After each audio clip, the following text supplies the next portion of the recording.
At kung ito pong mga salitang ito ay talagang tumatalab, dapat hindi na tayo malulungkot buong taon sa dami ng mga nagbabatian. But then why are people lonely? Sa kabila ng ating mga panalangin, sa kabila ng ating pananalig, sa kabila ng mga pangako sa Biblia, mga kabanalan, paggawa ng mabuti, bakit marami pa ring lugar sa puso ng tao para magkaroon ng kalungkutan? Yan po ang nais nating suriin para magbaon tayo sa bagong taon ng armas laban sa kalungkutan. Why are people lonely? Salamat sa iyo, Panginoong Diyos, sapagkat kayo ay pinagmumula ng karunungan. Turuan niyo kami ngayon, Panginoon, unawain itong konsepto ng kalungkutan at nang sa ganon, maiwasan, magamot, mapakunti, mapaliit ang epekto nito sa aming buhay. Patawarin niyo kami, Lord, sa mga kasalanan namin, sa aming mga pagiging makasarili, sa kakitira ng aming isip, sa sobra namin, Panginoon, na pagpapahalaga sa aming mga sarili over other people, pagsisinungaling namin sa aming mga pagiging makasalanan. Ipatawad niyo ang mga pagkukulang namin. At nawa, Panginoon, kami po'y linisin niyo. Gawin niyong karapat-dapat na humingi ng pagpapala. Dahil kayo'y mabuti, hindi dahil kami deserving. We pray, Father, that you may heal us, cleanse us, empower us to receive your word, so that your word may become our medicine, our food, our vitamins in our daily life. Turuan niyo po kami, Panginoon, na makinabang sa inyong karunungan, at ito lalong-lalo ngayon sa area ng kalungkutan sa buhay. Teach us, lead us, empower us. In the name of Jesus, we ask you, Lord, protect us from work of evil men, of malicious men, even evil spirits. At mga kamahal namin sa buhay ngayon na hindi namin kasama, pagpalain niyo rin, nawa malugod kayo sa amin. Dinadala namin ang aming pag-ibig sa inyo, ang paghingi ng pagpapala, maging aming mga handog. Pagpalain niyo po kaming lahat sa ngalan ng iyong anak na si Jesus. Amen. So, Happy New Year. Yet, why are people lonely? Why people can be and why are people lonely? One is because people are people. People are human. Psalm 103 verse 14, for he knows how we were made. He remembers that we are dust. Naaalala ng Diyos at alam niya kung paano tayo nilikha, ano ang material na ginamit sa paglikha sa tao, na tayo ay gawa sa lupa, sa alabok, na ang talagang basic component of humanity is prone to a lot of decay, a lot of loneliness, even a lot of weaknesses. Mark 14:38 says that the flesh is weak. Mahina talaga ang laman. At kasama sa kahinaan na yan ay madaling malungkot. Ang saya-saya ngayon, mamaya malungkot. Kasama sa ating natural composition. Why is being human a reason for being sad? Because humanness means emotions. Pagka may emosyon ka, ikaw'y tao. Kaya marami rin nga, hayop, may emosyon. Kita-kita natin mga emosyon ng mga aso, para sila natutuwa, nalulungkot, natatakot. At yung iba pang mga likha ng Diyos may mga emosyon din. At ayon sa mga pag-aaral, maging mga halaman ay nakakadama ng kasayahan, kalungkutan, natutuwa sila, at sila kumisa na-stress. May mga experiments na may mga halaman na pinapakinig ng rock music na namatay. At pinapakinig naman sila ng mga classical at magagandang melodious music, lalo silang gumanda. Meron silang emosyon. Sa mga pag-aaral nga, pag may hawak kang itak, lalapit ka sa halaman para tagain, na-stress siya. At ginawa niya ng mga experiments na nilagyan siya ng mga pangsukat ng electrical activity within the plant, talaga nagkakaroon ng very strong electrical activity pag may masama kang balak doon sa halaman. So may emosyon. Tao pa na nilikha sa wangis ng Diyos. So, natural lang sa tao na malungkot. Hindi yun kakaiba at hindi yun dapat ipagluksa. Natural yun. Mark 14:33-34, he took with him Peter and James and John and began to be distressed and agitated. And he said to them, I am deeply grieved, even to death. Remain here and keep awake. We are talking about the Lord Jesus. But even Jesus grieved. Sabi niya, sobrang lungkot ko, halos ikamatay ko ang lungkot. Sabi niya sa kanyang mga kasama. Why are people lonely? Because people are like God. At sasabihin natin, anong kinalaman ng Diyos sa pagiging malulungkotin din ng tao?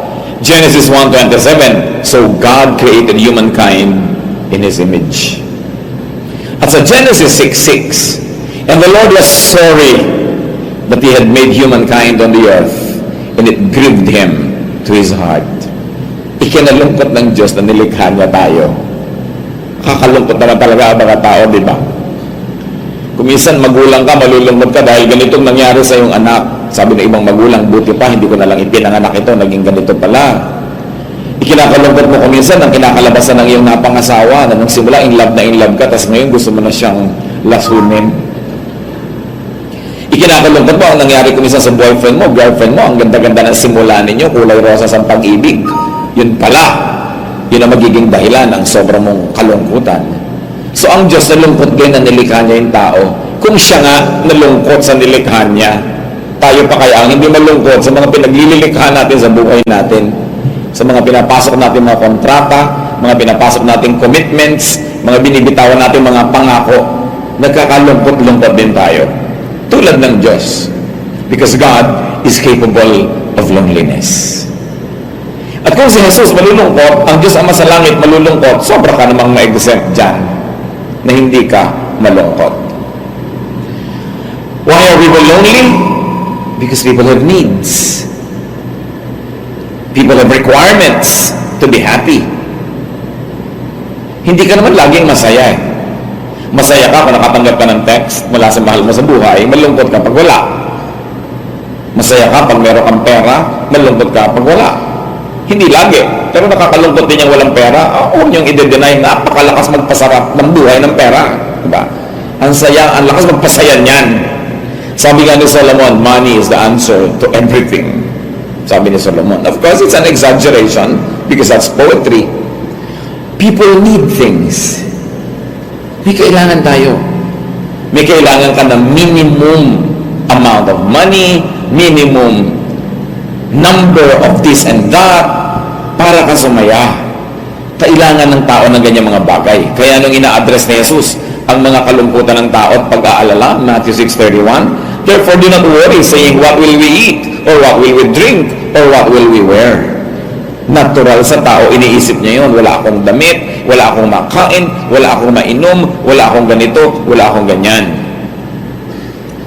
Well, truth, people need things, but the other truth is this: many things are not always available. Many things, though available, may not always be abundant. Hindi sapat. Kulang at kulang at kulang.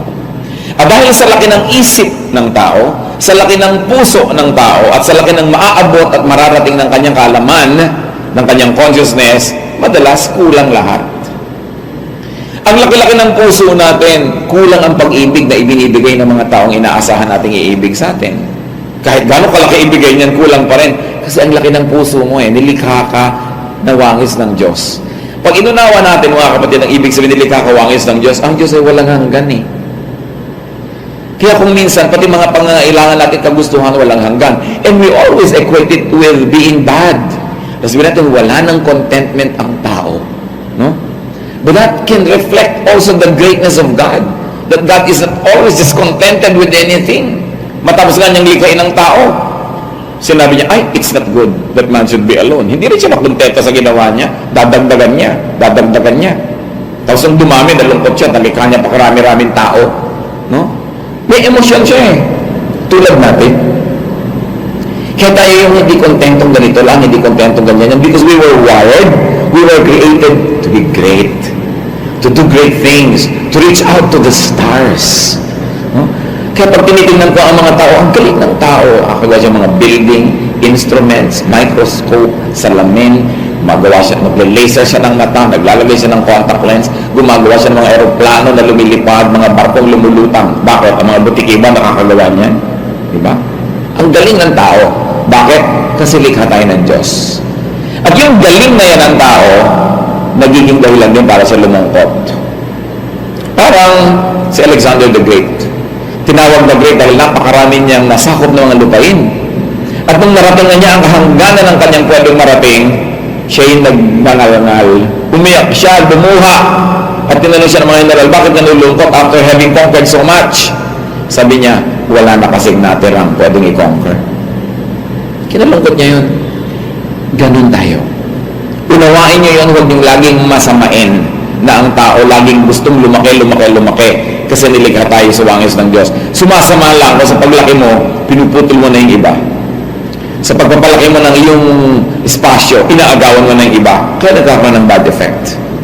But as you can see, the universe is so big, kahit magtigi-tigi sa tayo ng mga planeta, kulang pa tayo sa dami ng mga stars at mga heavenly bodies. Kung malalaman lang natin kung paano pupuntahan yun. At nagsimula na mga taong alamin ang mga bagay na yan. So people need things, and the things are not always available. But there's a great reason why many people are lonely, because people need people. Nilikha tayo ng Diyos na dapat may kasama, may kapartner, may karamay, may kasama sa saya at sa tuwa. Nung nilikha ng Diyos sa mga bagay-bagay, lahat sinabi niya, it is good. And God saw, and He said, it was good.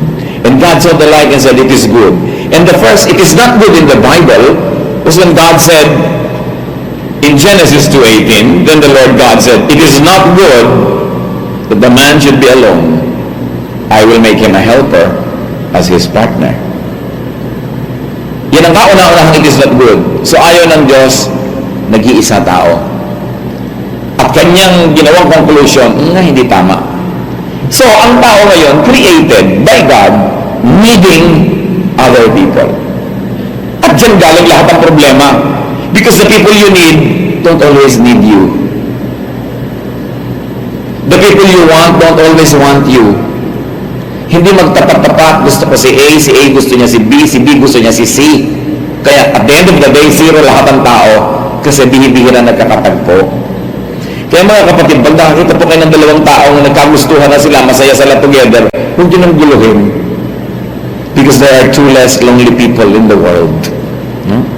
Kesa sa ang lahat lonely, pinaghihiwa-hiwalay. Yung ibang miserable, pag nakakita sila ng masaya, iniintriga para magkagulo. Kasi hindi nila kayang dalhin na may masaya tapos sila hindi. But yes, we were wired to need people, and this is the same reason why most of us are sad. We need people for companionship, for help, for partnership.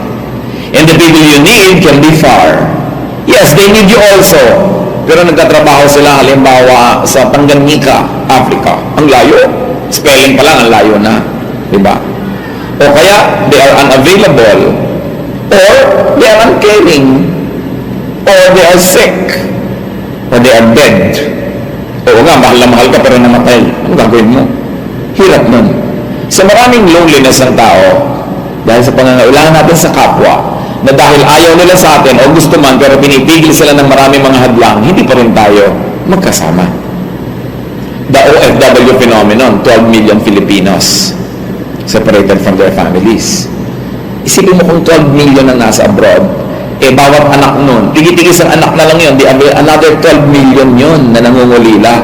Tigit-tigis ang ama't ina, o di 12 at 12, nakaka-36 million ka na nang malungkot. Diba? Yung girlfriend pa nun, boyfriend pa nun, kaibigan pa nun, daming malungkot. Dahil ang tao, hindi lagi magkasama. Kaya sabi sa Proverbs 27 verse 10, better is a neighbor who is nearby than kindred who are far away.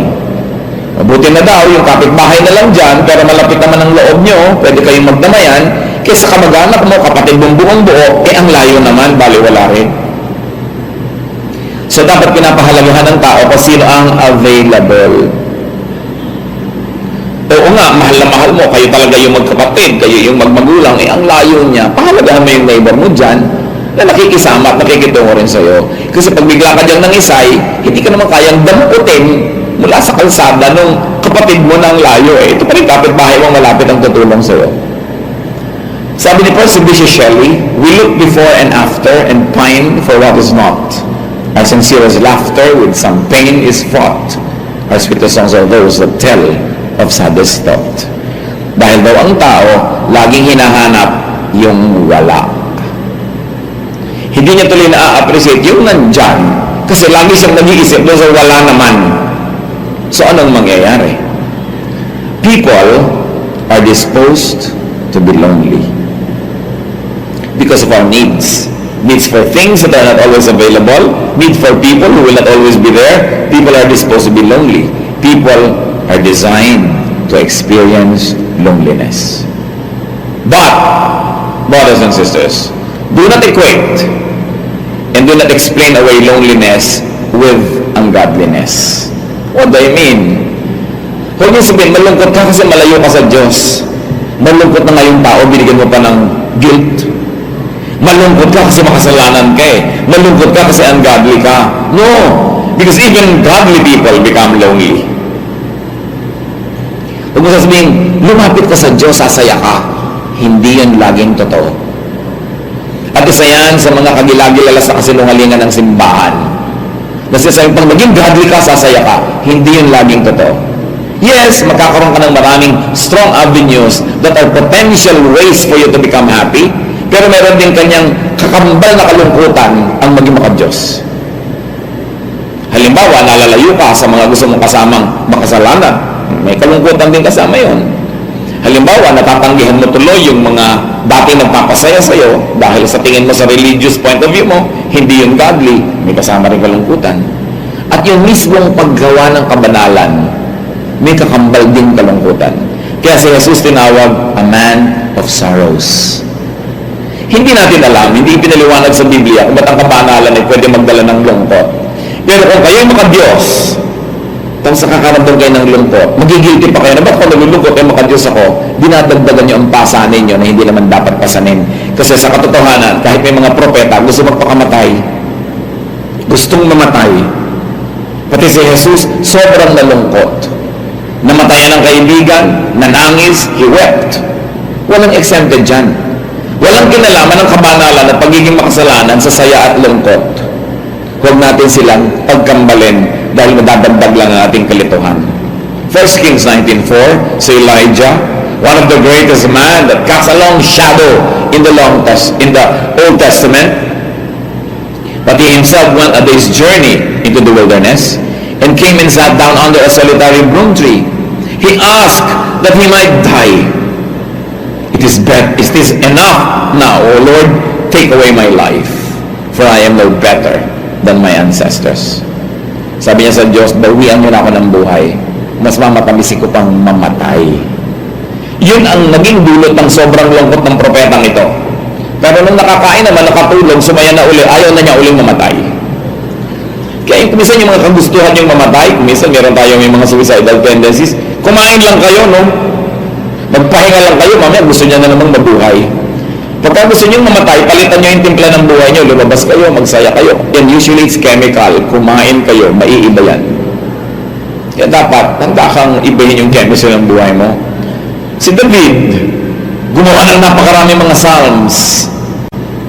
Majority ng mga psalms si David, malungkot, hindi masaya. Psalm 25:16, turn to me and be gracious to me, for I am lonely and afflicted. Malungkot siya. Dami nga niyang asawa, malungkot pa rin. Di ba? Ang dami niyang kabarkadang mga kalalakihan na kahit saan kasama niya, nalulungkot pa rin. Kaibigan nga siya ng Diyos, tinawag na a man after God's own heart. Nalulungkot pa rin. Pag tinignan ninyo ang kasaysayan, mga kapatid, lalo ang kasaysayan ng panitikan, if you take a look at literature and the history of the literary arts, the greatest works are actually about loneliness. The greatest works of the Greek writers were tragedies. At yung mga pinakamagagaling na writer, pag tinignan nyo ang kasaysayan ng buhay nila, pinaka-prolific, pinakamabunga nung panahon sila yung malungkot. Dahil kung masaya ka, anong pagsusulat mo? Puro smiley. Smiley, masaya ka. Pero pag malungkot ka, gumagawa ka ng mga tula-tula. Sulat-sulat ka ng mga essay. So yung kalungkutan may maganda ding bunga. Napaka-positive ng pwedeng mangyari sa isang taong positive ang pag-handle niya sa kalungkutan. So sabi ni David, I am lonely and afflicted. In fact, even God becomes lonely. Pati nga Holy Spirit Pag sa inyo, be Spirit-filled. Akala nyo Spirit-filled, lagi masaya. Ephesians 4:30, and do not grieve the Holy Spirit of God, with which you were marked with a seal for the day of redemption. So pwede mo rin siyang palungkotin. napapalungkot natin ang Espiritu ng Diyos. When we commit sin, when we break God's law, when we go away from God, when we destroy ourselves and destroy others, lumulungkot ang Spirit.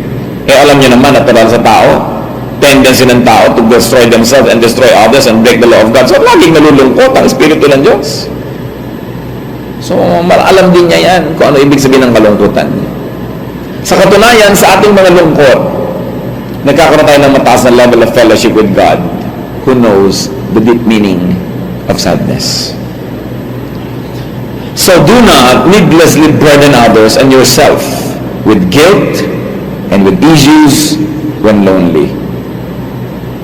Pag malungkot na yung tao, huwag mo sabihing lumapit ko sa Diyos, sasaya ka rin.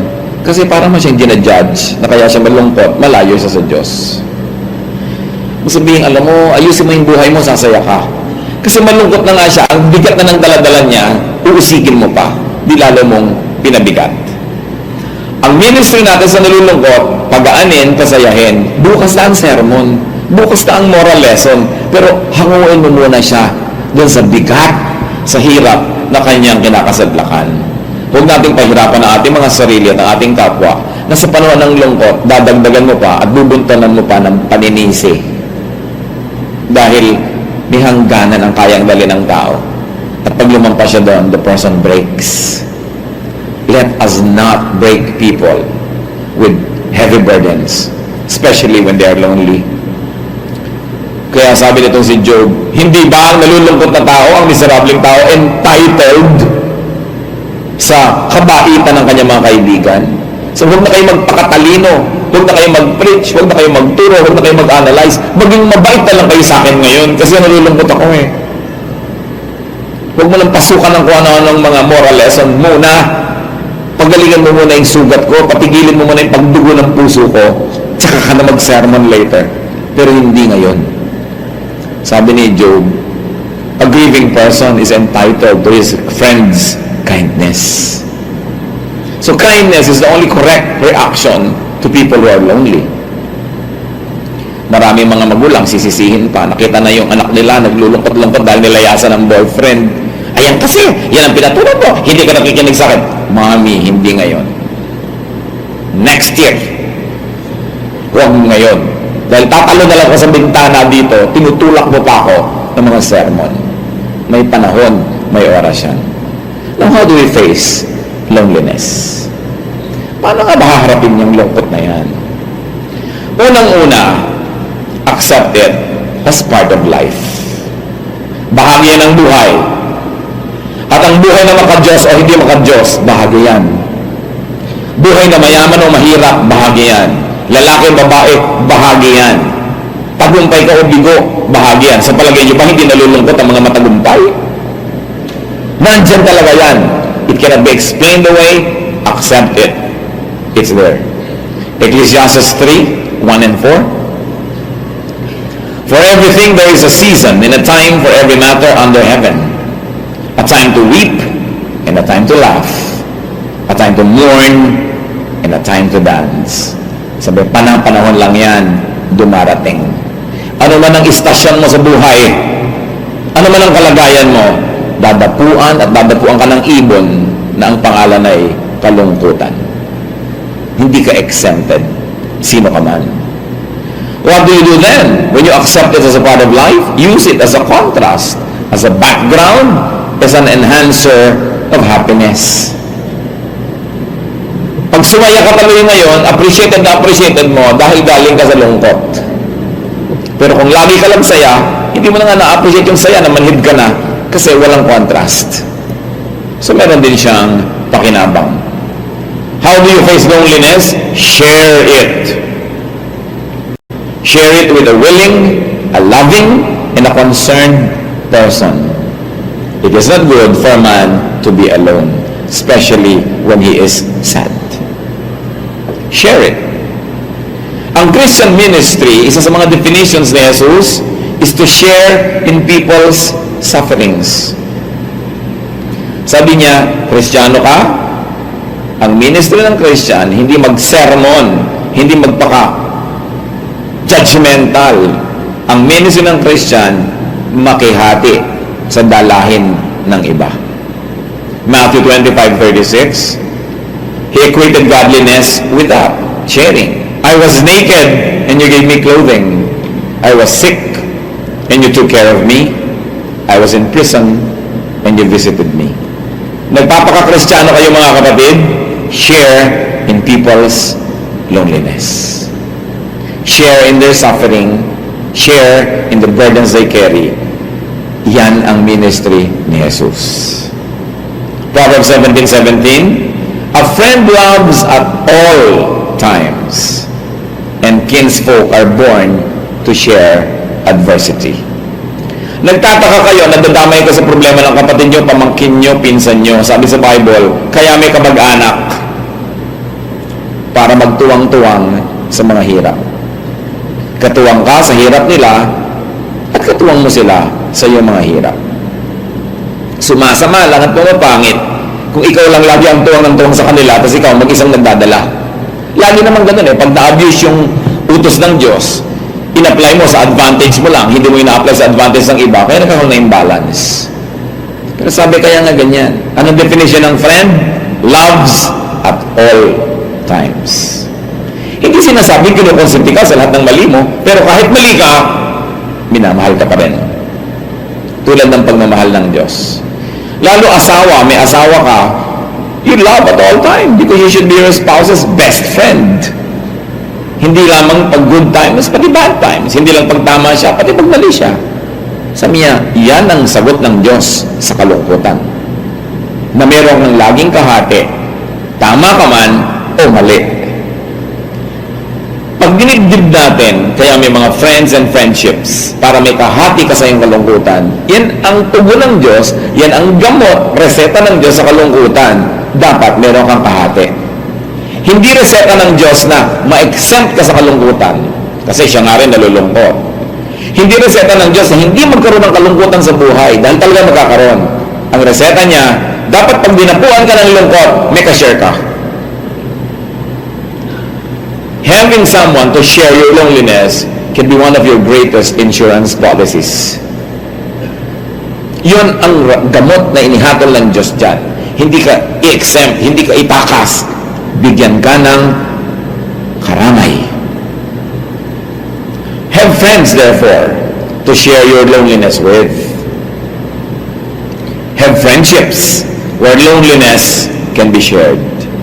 Because friends multiply our joy and divide our sorrow. Yun ang ministry ng friends. And friendship can be shared among cousins, brothers and sisters, parents and children, between husband and wife. Maraming mukha ang friendship. At lahat ng yun, pwedeng tawagin na friendship. Job 6:14, those who withhold kindness from a friend forsake the fear of the Almighty. Sabi, ang nagkakait ng kagandahang loob sa isang nagdurusang kaibigan ay tumatalikod sa Diyos. So yung pag-refuse mo sa iyong kaibigan na magbigay ka ng kabutihan, kagandahang loob, na maibigay mo ang kanyang kailangan, sabi, parang pagtalikod yan sa Diyos. Kasi yan ang ministry ng Diyos, to share in the sufferings and to provide for the needs of people. Kung gusto natin na meron tayong friends and friendships, be a friend yourself. Kailangan ikaw mismo nakikipagkaibigan. One of the greatest friendships of humanity is celebrated in the life of Jonathan and David. 1 Samuel 18:1. When David had finished speaking to Saul, the soul of Jonathan was bound to the soul of David, and Jonathan loved him as his own soul. So nakita po ninyo, sabi ganon, no? Nang matapos magsalita itong si David, itong espiritu, kaluluwa ng anak ni Haring Saul, si Jonathan, nakiisa ang kanyang espiritu sa espiritu ni David. At minahal ni Jonathan si David tulad ng sarili niya. A great friendship that blossomed in their life and weathered all kinds of trials. At nung namatay itong si Jonathan sa giyera at mabalitaan ni David, siya ay nanaghoy. At sinabi niya, "Your love for me, Jonathan, was greater than the love of all women." Samantalang siya ay napakarami naging mga kabiyak sa buhay. Pero sabi niya, wala ni isa sa kanila na umibig sa akin ng higit sa pag-ibig mo. A great friendship. What else do we do in facing loneliness? Conquer it with contrast. Conquer it with happiness. Isang pangontra sa lungkot, edi saya. Meaning, be happy whenever, wherever you can. Ecclesiastes 11:8. Even those who live many years should rejoice in them all. Yet, let them remember that the days of darkness will be many. So sabi, maraming magiging araw ng lungkot. So kung kaya mong sumaya, magsaya ka. Pag dumating yung araw ng lungkot, hindi mo maiwasan, hindi malungkot ka. Pero kung hindi naman araw ng lungkot, huwag ka na magpalungkot sa sarili mo. Huwag kang umimbento, lumikha ng sarili mo mga kalungkutan. Ecclesiastes 3:12-13, I know that there is nothing better for them than to be happy and enjoy themselves as long as they live. Moreover, it is God's gift that all should eat and drink and take pleasure in all their toil. Sabi ni Solomon, maraming araw ng lungkot, hindi mo pwedeng takasan, darating. So sa araw na hindi lungkot ang naka-assign sa'yo, magpakasaya ka. Umimbento ka ng saya para sapat na yon, para kung dumating ang lungkot, may baon ka. Nag-withdraw ang lungkot, ang dami mong deposit na saya, ang balance mo pa rin positive. So sabi, kung kaya mo, magsaya ka. What does you do with loneliness? Water it down with productive activity. Huwag mo siyang masyadong concentratean, gumawa ka ng mga bagay na mabunga, maganda, kanais-nais, at na hindi mo laging maisip yung lungkot mo. Andyan, pero mo entertainin masyado dahil magtatagal. Bisita man, at napakaganda na yung pakitungo, ayun ang umalis. So magpakita ka naman ng konting panlalamig para bitawan ka niya. Philippians 2:21-24, For to me living is Christ and dying is gain. If I am to live in the flesh, that means fruitful labor for me, and I do not know which I prefer. I am hard-pressed between the two. My desire is to depart and be with Christ, for that is far better. But to remain in the flesh is more necessary for you. Sabi nitong si Pablo, nagdadalawang loob ako kung mababutihin ko mamatay o mabuhay. Ang totoo niyan, mas gusto ko mamatay na, sabi niya. Kasi ibig sabihin, makakasama ko na si Kristo. Pero lugi kayo, hindi niyo na ako makakasama. Ako yung teacher niyo. So kaya gusto ko na namang mabuhay pa para sa kapakanan niyo. Nalilito ako. Pero ang sinasabi ni Pablo, pinupuno ko talaga ang buhay ko ng magagandang gawa. So pag nalulungkot kayo, puno niyo ang buhay niyo ng magandang gawa. Gawa para sa kapwa o gawa para sa sarili. Do yourself a good project. Leave your room, get out of the house, do something. Be happy. Plant a tree, mag-exercise ka, mag-gym ka, cook for the needy, whatever. But do something, kung mong alaalagaan yung kalungkutan mo. Dahil yung kalungkutan na niyayakap, nakikipagyakapan. At lilingkisin ka niya kung pwede ka lang niyang sakalin. How do you face loneliness? Let it pass. Lilipas din yan. Di pwedeng hindi. Ang mabuti lang, pagkalipas doon, buhay ka pa. Yun. Hindi ka pa naglaslas ng pulso, tapos magpapa-opera ka rin lang naman. Diba? Hindi ka nagbigti pagkatapos nung nangingisay-ngisay ka na, tulong! Diba?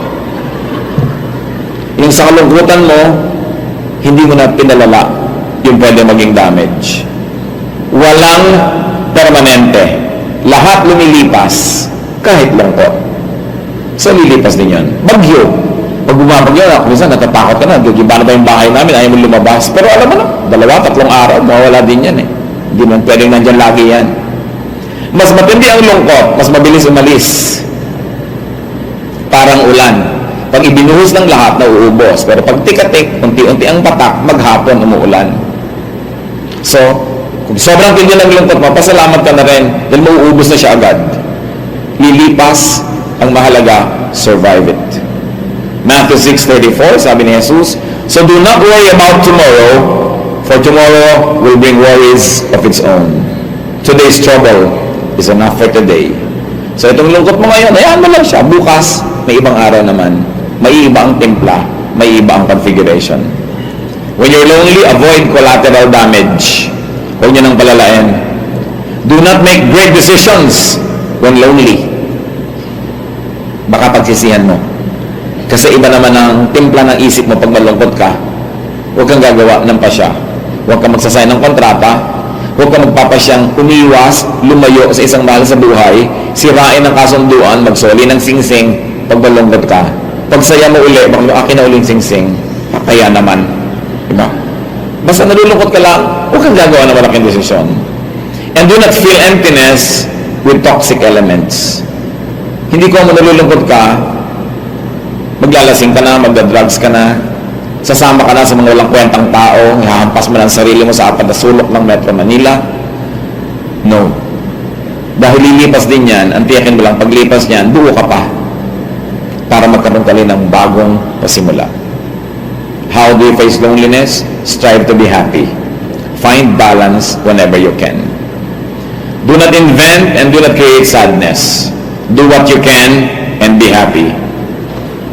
Isipin natin mga kapatid, kung may ipinayo ang Biblia, isa sa mga pinakamagagandang antidote panlaban sa lungkot, dapat meron kang kaibigan. Kung kaibigan mo man yun ay kamag-anak mo, di kamag-anak mo, pero may kapalagayan kang loob. Sabi sa Ecclesiastes 4:9-12, napakahalaga ng payo na ito ni Solomon, 2 are better than 1 because they have a good return for their work. If one falls down, his friend can help him up. But pity the man who falls, and no one is to help him up. Also, if two lie down together, they will keep warm. But how can they keep warm alone? Though they may be overpowered, two can defend themselves. A cord of many strands is not quickly broken. So have friends, no matter what your age is. Keep making friends and be a friend yourself. Of course, needless to say, let's be friends with God. God is our best friend. But then again, God resides in every human being, and we can have the fellowship of God by having the fellowship of our fellow men and fellow women. So, arm yourself with this. Do not let sadness or loneliness overpower you. Let it pass. Strive to be happy whenever you can. Travel on as best as you can. Take life as you find it. God is with us all the time. Dear God, salamat po sapagkat kayo Diyos na concerned sa amin. Turuan niyo kami, Lord, na maging masaya, masayahin, makapagpasaya. Magbulay-bulay tayo mga kapatid, at ang aking hamon, isipin kung may mga taong pwede naman nating pasayahin tapos hindi natin pinapasaya.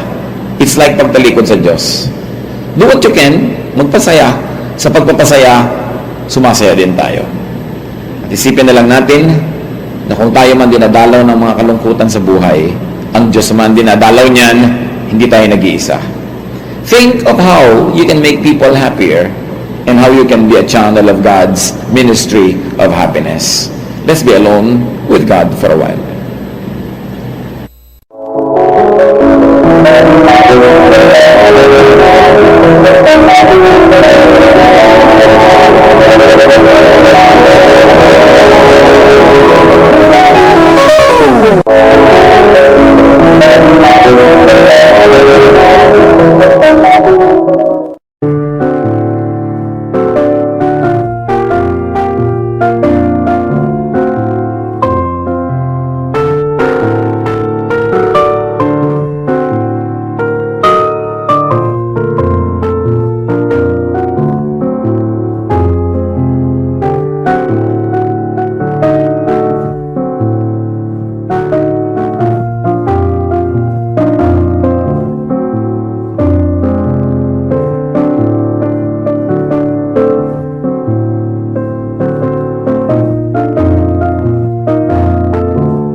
Anh ngày mơ mộng mình thứ xa xôi, không bàn về tình ái muôn nơi. Sống cho là chẳng kiếp đây thôi, đâu quan tâm gì chuyện đời.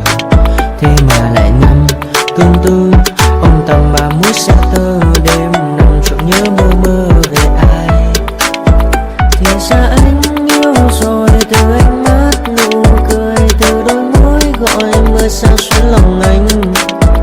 Thì ra mê em rồi, ngày hay đêm ôm lời, chỉ nghe đến em thôi. Đó là do anh đã yêu rồi, anh đã yêu rồi, anh đã yêu rồi. Oh, oh, anh đã yêu rồi, anh đã yêu rồi, anh đã yêu em mất rồi. Oh, oh, oh, oh, oh.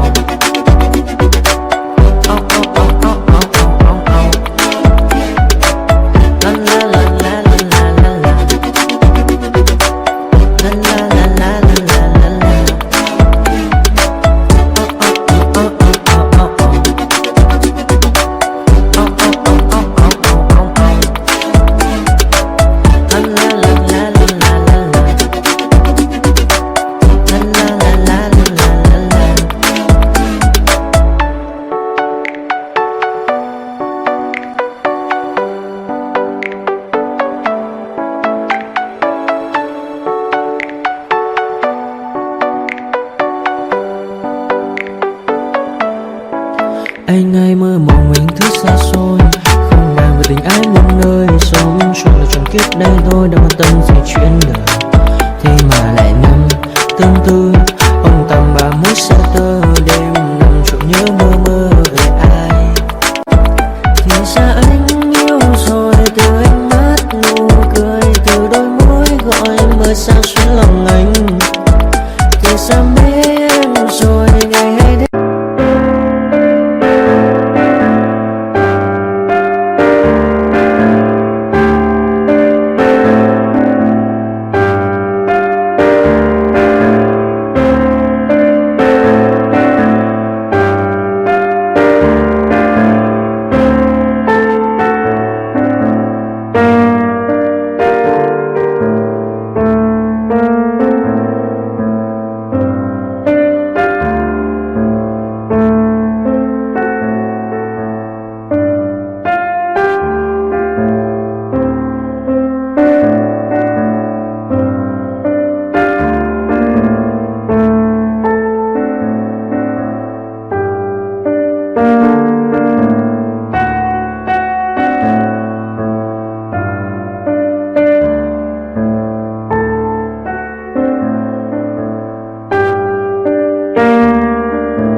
Cause we want retribution. Oh yeah, we want retribution. Oh yeah, we want retribution.